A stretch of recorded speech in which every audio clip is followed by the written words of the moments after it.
Hello दोस्तों, क्या हाल चाल है आप सभी के। आज मैं एक नया टॉपिक लेके आ रहा हूँ। उस टॉपिक बहुत ही चर्चा का मुद्दा है और आपने सुना भी होगा।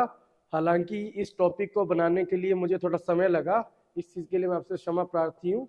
किंतु हाँ, ये मैं जरूर करना चाहूँगा, ये काफ़ी चर्चा का मुद्दा है और यूपीएससी और देश के किसी भी राज्य के सिविल सर्विस के एग्जाम के लिए बहुत ही इंपॉर्टेंट है। हाँ जी, आज हम चर्चा कर रहे हैं G20 मुद्दे का।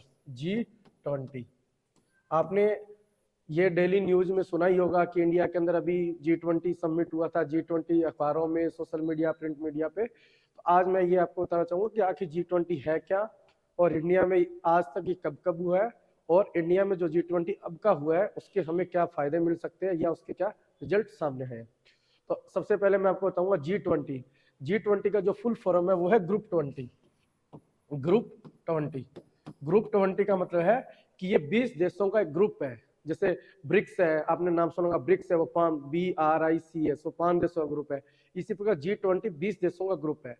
20 देशों का ग्रुप का मतलब है कि 20 देश इकट्ठे होते हैं और पूरे विश्व के जो लगभग जो मेन मुद्दे हैं उन सभी के ऊपर चर्चा होती है। उसकी क्या क्या चुनौतियां हैं, उसके क्या क्या समाधान हो सकते हैं और ये 20 देश आपस में मिलजुल के इस पर काम करेंगे ताकि पूरा समाधान निकले। इसका सार चर्चा का सिर्फ इतना है। हाँ, पर हम ये देखते हैं कि कब बना, ये कैसे फंक्शन करता है। और भारत में G20 का समिट हुआ जो नई दिल्ली में हुआ था। बाकी हालांकि इसके और बहुत फंक्शन देश के बहुत से शहरों में हुए थे। मेन इसको नई दिल्ली डिक्लेरेशन बोला जाता है। नई दिल्ली क्योंकि देश की राजधानी से नई दिल्ली में जो हुआ उसके क्या क्या रिजल्ट आए। तो सबसे पहले तो देखो G20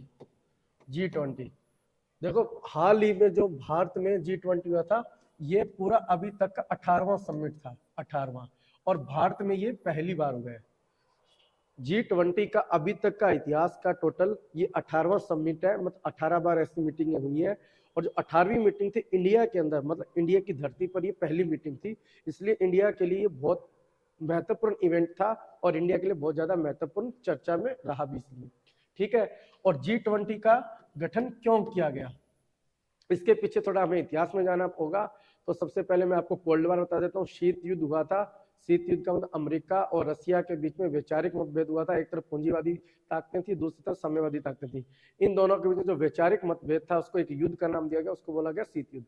जब शीत युद्ध हुआ, शीत युद्ध होने का विश्व जब शीत युद्ध का अंत हुआ 1991 में, माना जाता है कि कोल्ड वार समाप्त हो गया था।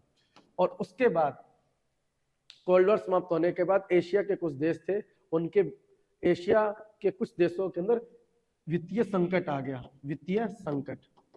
वित्तीय संकट का मतलब कुछ बैंक और वित्तीय संस्थान कोलैप्स कर गई।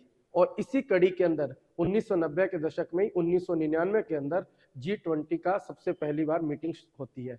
इसलिए 1999 में माना जाता है कि पहली मीटिंग G20 की 1999 में हुई, क्योंकि 1990 के दशक में एशिया वित्त संकट आ गया। एशिया वित्त संकट इसलिए 1990 के दशक में और सबसे पहली बार 1999 में हुई।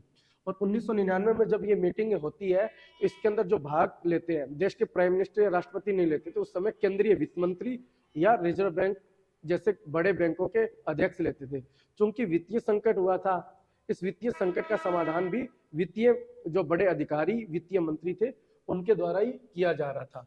इसलिए 1999 में वित्त तक स्तर था।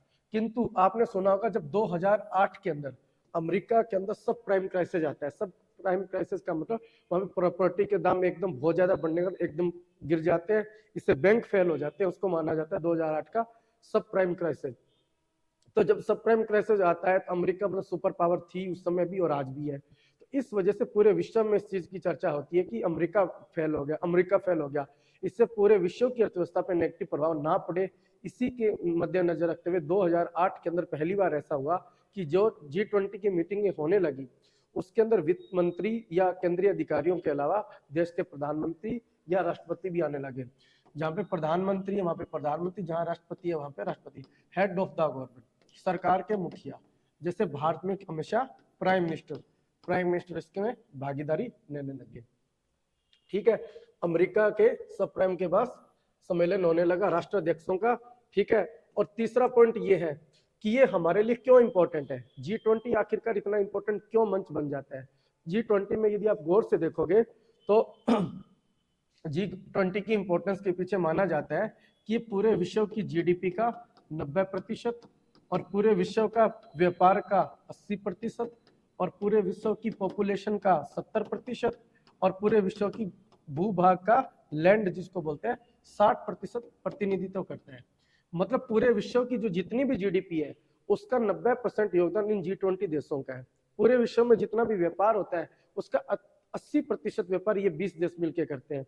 पूरे विश्व के अंदर जितना जनसंख्या उसकी 70% जनसंख्या G20 देशों के अंदर रहती है। पूरे विश्व की जितना भी भौगोलिक क्षेत्रफल है, जितनी जमीन है, उसका 60% जमीनें इन G20 देशों के पास है। इससे माना जाता है कि G20 का जो मंच है बहुत इंपॉर्टेंट है, और जब इसके आंकड़े इतने फेवर में है, इससे पता चलता है कि G20 एक प्रकार से विश्व का सबसे पावरफुल मंच है, इसलिए ये हमें इंपॉर्टेंट बन जाता है।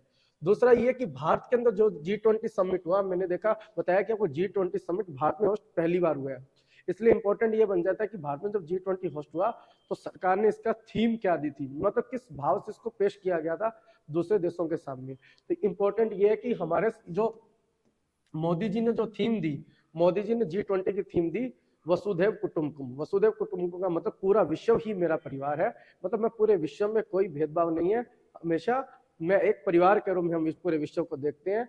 तो और आपने देखा होगा कि जैसे हिगल ने भी कहा है, एक दार्शनिक है हिगल ने कहा है कि जो परिवार है, परिवार को हम इसलिए अच्छा मानते हैं क्योंकि परिवार के अंदर परोपकार की भावना आती है। भाव यही है, वसुधैव कुटुंबकम के अंदर भारत एक परोपकार के भाव से देखता है पूरे विश्व को, इसलिए उसकी थीम भी G20 की वसुधैव कुटुंबकम, और इसको हमने अपने महाउपनिषदों से लिया है, महाउपनिषद में ये लिखा हुआ है, और इसको इंग्लिश में बोला जाता है one earth one family one future. और पूरे विश्व एक परिवार है, इनका भविष्य भी साझा है, मुस्तकबिल साझे है, मतलब भारत का भी वही ड्रीम है जो पाकिस्तान का है, पाकिस्तान का जो ड्रीम है वही बांग्लादेश का, जो बांग्लादेश, पूरे विश्व का एक ही ड्रीम है, ह्यूमैनिटी ह्यूमैनिटी ह्यूमैनिटी, ठीक है, मानवता। और अब हम देखते हैं कि मेन यूपीएससी और अन्य जो सिविल सर्विस के पेपर्स में विदेश नीति का पोर्शन है, उसके अंदर देखते हैं कि ये किसे ये आंसर के रूप में काम कर सकता है, ये क्वेश्चन कैसे बन सकता है। तो हम ये देखेंगे जो आखिर जो G20 इंडिया के अंदर हुआ, इसका क्या क्या परिणाम सामने आते हैं। नई दिल्ली घोषणा पत्र इसको बोला जाता है, क्योंकि नई दिल्ली देश की राजधानी, इसको बोला जाता है दिल्ली घोषणा पत्र। तो सबसे पहले इसका परिणाम ये आया कि इसके अंदर अफ्रीकन यूनियन को इसके अंदर की सदस्यता दिलाएगी। अफ्रीकन यूनियन का मतलब अफ्रीका के 54 देशों का एक गुट है, जिसको बोला जाता है अफ्रीका यूनियन। जैसे 28 देशों का गुट यूरोपीय यूनियन है, वैसे 54 देशों का गुट है अफ्रीकन यूनियन। अफ्रीकन यूनियन को G20 में सदस्यता दिलाएगी, जिसे अब से इसका नाम क्या कह सकते हैं, G21 भी बोल सकते हैं, क्योंकि 21वें मेंबर के रूप में अफ्रीका यूनियन इसके अंदर शामिल होगा, अफ्रीकन यूनियन, ठीक है। दूसरा इसका आता है global biofuel alliance. Global biofuel alliance का मतलब है कि पूरे विश्व में जो एनर्जी है, ग्रीन एनर्जी, हरित ऊर्जा का पूरे विश्व को सेफ्टी सुरक्षा हो, क्योंकि हमारे पास आपको पता है कि जो जीवाश्म ईंधन है, पेट्रोल है, डीजल है, ये एक तो बहुत ही सीमित मात्रा में है, दूसरा जब हम इनका यूज करते हैं तो कार्बन एमिशन करते हैं, इससे पोल्यूशन होता है।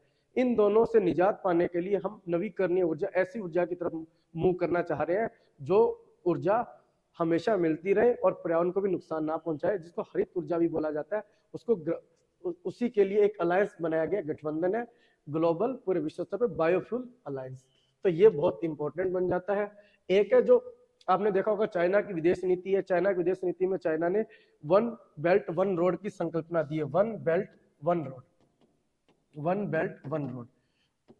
इसके तहत चाइना 2049 तक, जब उसके आजादी के 100 वर्ष हो जाएंगे, उस वर्ष तक, उसकी क्रांति के 100 वर्ष हो जाते हैं, उसने एक नारा दिया है कि चाइना पूरे विश्व में सबसे पावरफुल मतलब कंट्री होगा। उसके लिए वो ज्यादा से ज्यादा इंफ्रास्ट्रक्चर कर रहा है, ज्यादा से ज्यादा निवेश कर रहा है, ज्यादा से ज्यादा इकोनॉमिक डेवलपमेंट पे फोकस कर रहा है। इसके तहत वो गरीब देशों को इतना ज्यादा कर्ज दे देता है कि वो कर्ज में फंस जाते हैं और फिर उस जमीन पे कब्जा कर लेते हैं। जैसे आपने रिसेंटली देखा होगा श्रीलंका में ऐसा हुआ, श्रीलंका में हम्बनटोटा पे कब्जा कर लिया, ग्वादर पे पाकिस्तान में कब्जा कर लिया, जिबूती में हवाई अड्डे पे कब्जा कर लिया, कोको आइलैंड पे कब्जा करके बर्मा को भी कमजोर करा है, चटगांव पे नियंत्रण करके बांग्लादेश को भी कमजोर करा है। इसीलिए पूरा विश्व इस चीज को देख रहा है। पूरे विश्व में जो G7 देश है, G7 7 देशों का ग्रुप है, उसने एक इनिशिएटिव शुरू किया है, partnership for global infrastructure investment. Partnership for global infrastructure investment मतलब पूरे विश्व में चाइना को काउंटर करने के लिए G7 देश आगे आके इंफ्रास्ट्रक्चर कर रहे हैं, और उन चाइना के मुकाबले काफी आसान शर्तें हैं जो किसी देश को गुलाम बनाने की मानसिकता से नहीं की है। इसी के तहत एक नया मतलब कि कॉरिडोर बनाने की बात है, इंडिया मिडल ईस्ट यूरोप आर्थिक गलियारा। ये ऐसा गलियारा है, भारत का मिडल ईस्ट मतलब पश्चिम एशिया खाड़ी देश, उससे होते यूरोप तक ट्रांसपोर्ट की व्यवस्था होगी, जिसके अंदर सड़क मार्ग होगा, रेल मार्ग होगा, जल मार्ग होगा, ऑप्टिकल फाइबर बिछाए जाएंगे, हवाई अड्डे होंगे, पाइपलाइन होगी, ताकि पूरे विश्व में व्यापार करना बहुत ईजी हो जाए और चाइना का एक विकल्प सामने और गरीब देश ज्यादा से ज्यादा इस कॉरिडोर में जुड़े, India middle east Europe corridor में, ताकि उनके सामने कोई किसी प्रकार का दिक्कत न है और उनकी स्वतंत्रता भी बहाल बनी रहे। ये बहुत इंपॉर्टेंट है। और एक अंतिम ये है नई दिल्ली घोषणा पत्र, जिसके तहत ये कमिटमेंट किया गया कि रूस यूक्रेन जो विवाद है उसके अंदर शांति लाई जाए, हस्तत्व विकास पे बल दिया जाए, मतलब आर्थिक समृद्धि भी हो, पर्यावरण का संरक्षण भी हो, और फूड सिक्योरिटी खाद्य सुरक्षा, खाने पीने की गरीब आदमी तक हर व्यक्ति तक इजीली अवेलेबिलिटी हो। दूसरा वित्तीय समावेशन पे भी चर्चा की। वित्तीय समावेशन के तहत मोदी जी के जो कुछ वित्तीय समावेशन के जो स्टेप उठाए गए उन पे काफी बुरी प्रशंसा की गई अमेरिका के राष्ट्रपति द्वारा, फ्रांस के द्वारा, जैसे कि प्रधानमंत्री जनधन योजना है, नोटबंदी है और जीएसटी है, ठीक है, और प्रधानमंत्री जो जीवन बीमा योजना, सुरक्षा बीमा योजना इत्यादि। कुल मिला के सार यही है, G20 देश इंपॉर्टेंट ऐसे बन सकता है कि नंबर 1 तो 20 देशों का समूह है, 21वां सदस्य अफ्रीका यूनियन आ गया, चाइना की काउंटर करने के लिए इंडिया मिडल ईस्ट कॉरिडोर का निर्माण किया गया, और सस्टेनेबल एनर्जी के लिए ग्लोबल बायोफ्यूल अलायंस बनाया गया, और अन्य में रूस यूक्रेन युद्ध, आतंकवाद की समाप्ति, साइबर सुरक्षा, मनी लॉन्ड्रिंग से चुनौती, फूड सिक्योरिटी इत्यादि मुद्दों पर भी बल दिया गया है। और भारत के लिए ये सबसे ज्यादा महत्वपूर्ण इसलिए हो जाता है क्योंकि भारत के अंदर इतना पावरफुल इवेंट पहली बार आयोजित किया गया है। नमस्कार दोस्तों, बाय बाय।